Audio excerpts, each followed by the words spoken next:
എന്റെ അമ്മേ.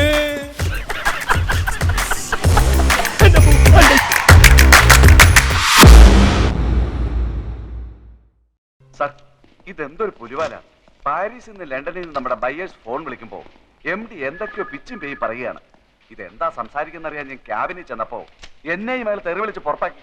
എടോ, ഞാൻ അയാളെ കൊണ്ട് ഇവിടെ വട്ടളയിരിക്കുക. എന്താ ചെയ്യാ, വലിയ മുതലാളിയുടെ മരുവനായി പോയില്ലേ. ആ ചന്ദ്രാമ എന്ത് കണ്ടിട്ടാ വിവരം കെട്ടോനെ കിട്ടിയത് എനിക്ക് ഒരു പിടിയും കിട്ടില്ല. വരുന്നിടത്ത് വെച്ച് കാണാം, അല്ലാതെ. അതായത് സാറിന്റെ കമ്പനിക്ക് എന്റെ കമ്പനിയുടെ തുണി തരാം. കഴിഞ്ഞ 2 കൊല്ലമായി സാറേ ഞാൻ ഇതിനു വേണ്ടി ഇവിടെ കയറി ഇറങ്ങാൻ തുടങ്ങിയിട്ട്.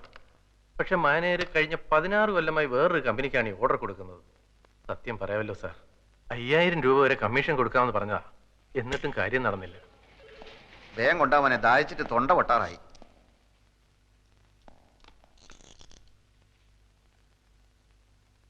പഞ്ചാര കൂടുതലാണ്, നന്നാറി എസൻസ് ചേർത്തിട്ടില്ല. ഏത് കടയിൽ നിന്നാടോ ഇത്? പോസ്റ്റ് ഓഫീസിനടുത്തുള്ള ആ ഹമുക്കിനോട് ചെന്ന് പറ, ഇങ്ങനെയല്ല ഗ്രേപ്പ് ജ്യൂസ് ഉണ്ടാക്കാൻ. ഓൻ അറിഞ്ഞൂടെങ്കിൽ ഇങ്ങോട്ട് വരാൻ പറ, നമ്മൾ പറഞ്ഞു കൊടുക്കാം. നാരങ്ങ പിഴിഞ്ഞിട്ടില്ലെന്ന്. ഈടെ ജ്യൂസ് എന്താ വേണ്ടിയത്? Grape, pineapple, orange, mango, sathukudi? ഒന്നും വേണ്ട, താങ്ക്സ്. ഇനിയിപ്പോ നിങ്ങള് മാനേജർക്ക് കൊടുക്കാന്ന് പറഞ്ഞ 5000 റുപ്യന്റെ കമ്മീഷൻ ഞമ്മക്ക് തരുക. സാർ, ഒരു മുതലാളിക്ക് എങ്ങനെ കമ്മീഷൻ കൊടുക്കുന്നതായിരിക്കും. അത് സാരമില്ല, ഞമ്മക്ക് പൊതുവെ കമ്മീഷൻ വലിയ ഇഷ്ടാ. നിങ്ങൾ 5000 റുപ്യ തരി. നിങ്ങളെ കമ്പനീന്റെ തുണി ഞമ്മളെ കമ്പനി വാങ്ങുന്നു. എന്താ പോരെ? എത്രയോ വർഷമായിട്ട് വേണുവേട്ടന്റെ വീട്ടുകാർക്കല്ലേ ഓർഡർ കിട്ടിക്കൊണ്ടിരുന്നത്. ഇപ്പൊ ചേട്ടൻ എന്ത് തെറ്റ് ചെയ്തിട്ടാ കമ്പനി ഓർഡർ മാറ്റി കൊടുത്തത്? ഞാൻ മാനേജറോട് ചോദിക്കട്ടെ. മാനേജറുടെ സത്യേട്ടൻ ചോദിച്ചു. അപ്പം മാനേജർ പറഞ്ഞു ആൽഫയാണ് മാറ്റി കൊടുത്തതെന്ന്. മാനേജർ മാറ്റരുതെന്ന് പറഞ്ഞപ്പോ ആൽഫയോട് തട്ടിക്കയറിയെന്നും പറഞ്ഞു. അനിയും കുഞ്ഞൊന്ന് വിളിച്ച് ചോദിച്ചു നോക്ക്. സർ, കൺസൈൻമെന്റ് അയക്കാൻ ഇപ്പൊ തന്നെ ഒരുപാട് വൈകി. LC ഓപ്പൺ ചെയ്യണം. LC ഇതുവരെ വന്നിട്ടില്ല. ഓൾ എവിടെ പോയി? സാർ, ഞാൻ അപ്പോഴേ സാറിനോട് പറഞ്ഞല്ലേ കുഴപ്പമാവുന്നു. ഇതാ വർമ്മ സാർ ലൈനിലുണ്ട്. സാറിനോടൊന്ന് അത്യാവശ്യമായി വീട്ടിലോട്ട് ചെല്ലാൻ. നമുക്ക് സൗകര്യം ഇല്ലെന്ന് പറ. അയാൾ വിളിക്കുന്നിടത്തൊക്കെ ചെല്ലലല്ല നമ്മളെ പണി. അങ്ങോട്ട് വരാൻ സൗകര്യം ഇല്ലാന്ന് പറഞ്ഞു. അങ്ങനെ പറഞ്ഞോ? പറഞ്ഞു സാർ. എന്നാ ഞാൻ അങ്ങോട്ട് വരാം. Okay sir. വർമ്മ സാർ ഇങ്ങോട്ട് വരാന്ന് പറഞ്ഞു. ഞമ്മക്ക് അർജന്റായിട്ട് പുറത്തേക്കൊന്ന് പോണം. വർമ്മ സാർ വന്നാ അയാളോട് പോയി പണി നോക്കാൻ പറ.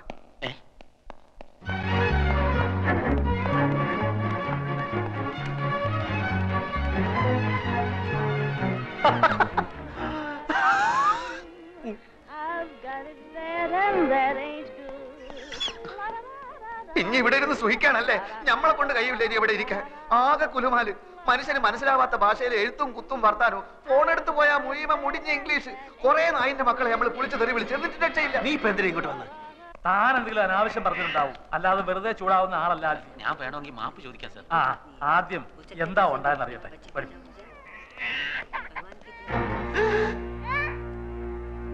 5000 രൂപ വാങ്ങിച്ചോട്ട് 60 ലക്ഷത്തിന്റെ ഓർഡർ നീ കൊടുത്താ? മൈമുനെ പളയെടുക്കാൻ പിന്നെ വേറെന്താ വൈ? മൈമുനോട് എന്നെ കൊണ്ട് ഞാനിപ്പോ എന്ത് ചെയ്യും? ഒന്നുകിൽ ആ പണി വേണ്ടത്, എന്നിട്ട് കുറെ കാലത്തേക്ക് ലീവ് ഒന്നും എടുക്കേണ്ട കാര്യമില്ല. ആൽഫിയുടെ അറിവുകൾ കൊണ്ട് സംഭവിച്ചതാണല്ലോ. ഇത്രയും നാള് ആ ഓർഡർ കിട്ടിക്കൊണ്ടിരുന്നത് നമ്മുടെ ഇന്ദുവിന്റെ ചേട്ടനാ. പെട്ടെന്ന് ഒരു കാരണവും ഇല്ലാതെ മാറ്റണ്ടായിരുന്നു. അവർക്കും വിഷമമുണ്ട്. എനിക്കതറിയില്ലായിരുന്നല്ലോ. മാനേജർ പറഞ്ഞില്ലേ? മാനേജർ ഒരു കാര്യം എന്നോട് തുറന്ന് പറയാറില്ല അങ്കിൾ. ആ മാനേജർ എന്ത് ചോദിച്ചാലും കുറെ പേപ്പർ എടുത്തിട്ട് അവിടെ ഒപ്പിട് ഇവിടെ ഒപ്പിട് എന്ന് പറഞ്ഞുകൊണ്ടിരിക്കും. അത് തനിക്കെങ്ങനെ അറിയാം? താനാരാ? എന്റെ ക്ലോസ് ഫ്രണ്ടാണ്. ഞാൻ എല്ലാ കാര്യവും ഇയാളായിട്ട് ഡിസ്കസ് ചെയ്യായിരുന്നു. ചന്ദ്രനെ കാണാൻ വന്നതാണ്. ഏതായാലും കഴിഞ്ഞതൊക്കെ കഴിഞ്ഞു. ആൽഫിക്ക് വല്ലാതെ ദേഷ്യം വന്നു എന്നൊക്കെ അറിഞ്ഞു. അതാണല്ലോ അയാൾ പോയി പണി നോക്കട്ടെ എന്നൊക്കെ എന്നെ പറ്റി പറഞ്ഞു. മാനേജറുള്ള ദേഷ്യം കൊണ്ട് പറഞ്ഞ. അതെനിക്ക് തോന്നി. ആൽഫി വരൂ, അയാൾ പുറത്തു നിൽപ്പുള്ളൂ. ഞാൻ വരില്ല. എനിക്ക് അയാളുടെ മുഖം കണ്ട എന്റെ കൺട്രോൾ പോവും. അതെന്താ? ക്ഷമിക്കണം, ഞാൻ അയാളെ കാണില്ല. അയാള് എനിക്ക് അയാളെ കാണണ്ട. അയാള് മാപ്പ് പറയാനാണ് വന്നത്. കുറ്റവാളികൾക്ക് മാപ്പ് കൊടുക്കുന്ന വകുപ്പ് എന്റെ നിയമപുസ്തകത്തിലില്ല. അയാളെ തല്ലാനായി എന്റെ കൈകൾ ധരിച്ചപ്പോഴാണ് ഞാൻ ഇറങ്ങി ഓടിയത്. വീണ്ടും അയാളെ ഇവിടെ വെച്ച് കണ്ടാൽ എനിക്ക് അയാളെ കണ്ട. ഞാൻ മാനേജ് ചെയ്തോളാം. എനിക്ക് അയാളെ കണ്ട. ഞാൻ മാനേജ് ചെയ്തോളാം. ഓക്കെ, ഞാനില്ല ഇവിടെ. ഓക്കെ, ഞാൻ വിചാരിച്ചത് ശരിയാണ്. തന്റെ ഉള്ളു കുഴപ്പങ്ങൾ. ഇനി എന്തെങ്കിലും പ്രശ്നം ഉണ്ടായാൽ താൻ എന്നെ അറിയിച്ചാൽ. എന്റെ കയ്യിൽ തെറ്റുണ്ടെങ്കിൽ ഞാൻ മാപ്പ് ചോദിക്കാം. എനിക്ക് അയാൾ ആകെ ടെൻസ്ഡ് ആയിട്ട് നിൽക്കുകയാണ്. മാപ്പ് ചോദിക്കുന്നതൊക്കെ ഓഫീസിൽ വെച്ച് സൗകര്യം പോലെ മതി. ഇല്ല സർ, ഓഫീസിൽ മറ്റു സ്റ്റാഫുകളുടെ മുന്നിൽ വെച്ച് ഇൻസൾട്ട് ചെയ്താൽ എനിക്കത് മാനക്കേടാണ്. ഇവിടെ വെച്ചാവുമ്പോ എന്ത് വേണമെങ്കിലും പറഞ്ഞോട്ടെ, തല്ലുന്നെങ്കിൽ തല്ലി. മിസ്റ്റർ രവീന്ദ്രൻ, സാറ് സൈൻ ചെയ്താലേ അക്കൗണ്ടന്റ് പണം അടയ്ക്കൂന്ന് പറഞ്ഞു. സാർ,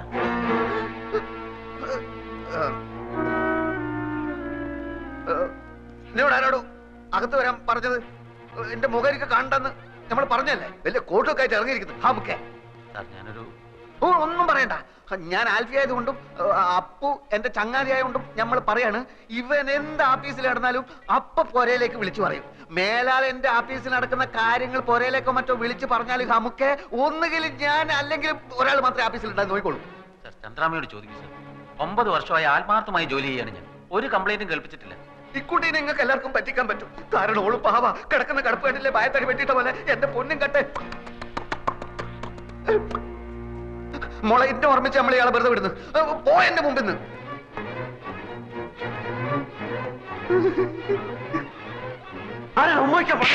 അങ്ങനെ പോകരുത്. കാര്യങ്ങളൊക്കെ അപ്പ പറഞ്ഞു നിൽക്കുന്നതാണ് നല്ലത്. ഒന്നുമില്ല. ഒരു കാര്യം മാത്രം, ഓഫീസിൽ വെച്ച് ഇയാളോട് ദേഷ്യപ്പെടരുത്. നമുക്കൊക്കെ ഒരു കൊച്ചു ജീവിതമല്ലേ ഉള്ളൂ. അത് പിണങ്ങാനും വെറുക്കാനും ഉപയോഗിക്കുന്നതിന് പകരം ഇണങ്ങാനും ഇഷ്ടപ്പെടാനും ഉപയോഗിക്കുന്നതല്ലേ കൂടുതൽ ഉചിതം. എന്തു പറയുന്നു? എന്താ ഫ്രണ്ടിന്റെ പേര്? അപ്പു. ഓക്കെ, എല്ലാം ഇതോടെ അവസാനിച്ചു. രക്ഷപ്പെട്ട് മേലിൽ എന്നോട് ചോദിക്കാതെ ഓഫീസിൽ ഒരൊറ്റ കാര്യം ചെയ്തു പോരുത്. ലോൺ ഒന്ന് കിട്ടുന്നിടം വരെ നമ്മളിപ്പോ എങ്ങോട്ട് പോകണം? ഓഫീസിൽ പോടാ. ഓഫീസിൽ പോടാ. അയ്യേ,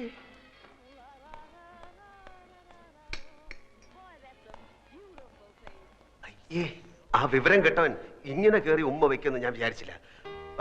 കൂടെ ഉണ്ടായിരുന്ന മാനേജർ എന്റെ അളിയനാണ്. അതുകൊണ്ട് എനിക്ക് കയറി പിടിക്കാനും പറ്റിയില്ല.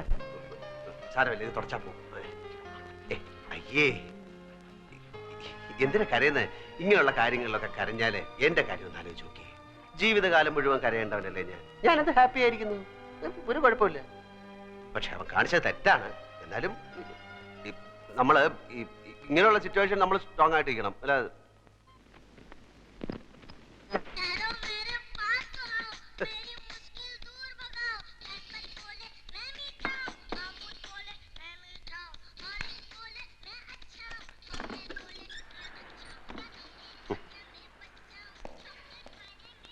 My name is Alfred.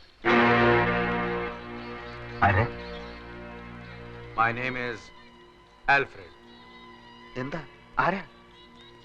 ഭൂതം കുളത്തിന്ന് പുറത്തേയാടി. ഇത് മറ്റവനോടാ അൽഫി.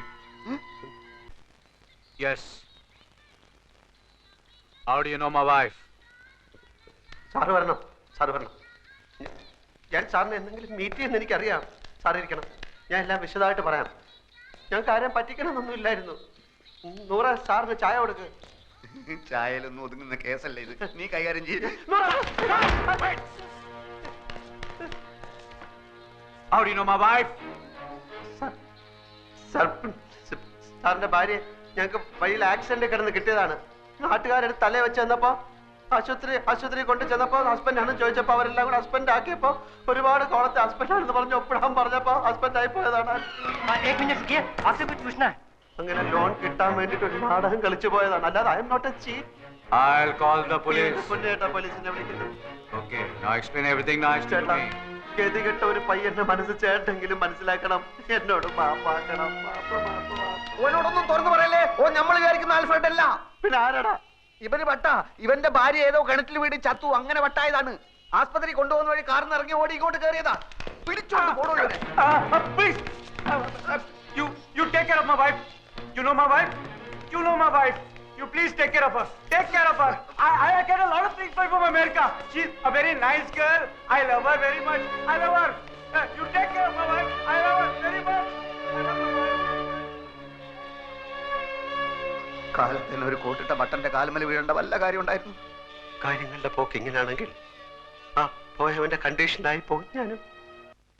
കേസിന്റെ വിധി അച്ഛന് അനുകൂലമായി വരൂ എന്നാണ് ആ വക്കീല് പറയുന്നത്. ഞാനിന്നൊരു 1000 രൂപ നമ്മുടെ കുറുപ്പിന്റെ കയ്യിൽ നിന്ന് വാങ്ങിച്ച് മണി ഓർഡർ ഹലോ അപ്പുക്കുട്ടൻ സാറുണ്ടോ? അപ്പുക്കുട്ടനോ? ചന്ദ്രിക വർമ്മയുടെ ഹസ്ബൻഡ്. നിങ്ങളാരാ? എനിക്കുള്ള ഫോണാ ഇതാ. ഏയ്, ഹലോ അതെ. നാളെ കട ഇൻസ്പെക്ഷൻ നടത്തണം, എന്നാലേ ലോൺ സാങ്ഷൻ ചെയ്യാൻ പറ്റൂ. അത് ഇത് എപ്പോഴാ ഇത്? സമയം നാളെ രാവിലെ 10 മണിക്ക് ഞാൻ വിളിച്ചു പറയാം. പിന്നെ നമ്മുടെ അക്കൗണ്ട് ഇങ്ങോട്ട് മാറ്റുന്ന കാര്യം നാളെ 10 മണിക്ക് വിളിച്ചാൽ മതി. ശരി ശരി, വെക്കട്ടെ. ഓക്കെ. അപ്പുക്കുട്ടൻ എന്നാണോ പേര്? അപ്പുക്കുട്ടൻ എന്നാണോ പേരെന്ന്? ആരുടെ? നിങ്ങളുടെ. അല്ല, എന്തൊക്കെ ഉണ്ടെങ്കിലും വിശേഷം. പിന്നെ അപ്പുക്കുട്ടന് വന്ന ഫോണ് നിങ്ങൾ എന്തിനാ അറ്റൻഡ് ചെയ്തത്? അപ്പുക്കുട്ടൻ എന്നൊരാളാണ് എന്നെ വിളിച്ചത്. അല്ല, അപ്പുക്കുട്ടനുണ്ടോ ചന്ദ്രികാവർമ്മയുടെ ഹസ്ബൻഡ് എന്നാണ് അയാൾ ചോദിച്ചത്. ഈ കുട്ടിയുടെ കാര്യം ഞാൻ തോറ്റു. അപ്പുക്കുട്ടനാണ് വിളിക്കുന്നത്, ചന്ദ്രികാവർമ്മയുടെ ഹസ്ബൻഡ് ഉണ്ടോ എന്നാണ് ചോദിച്ചത്. എല്ലാ കാര്യവും തലതിരിഞ്ഞേ കേൾക്കൂ. വിട്ടി കൂഷ്മാണ്ടോ, എല്ലാത്തിനും ഡൗട്ടാ. ഏതായി അപ്പുക്കുട്ടൻ? എല്ലാ അപ്പുക്കുട്ടന്മാരെ അറിയാം. അങ്കിളിനെ അറിയാം. അങ്കിൾ എന്റെ ഫ്രണ്ട് അപ്പു.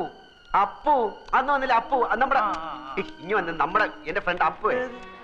അന്നൊരു മഞ്ഞ കോണ്ടസയില് വന്നില്ലേ? മഞ്ഞ കോണ്ടസയില് വന്ന അപ്പു. മഞ്ഞ കോണ്ടസ. മഞ്ഞ അപ്പു അല്ല, മഞ്ഞ കോണ്ടസ വന്ന അപ്പു.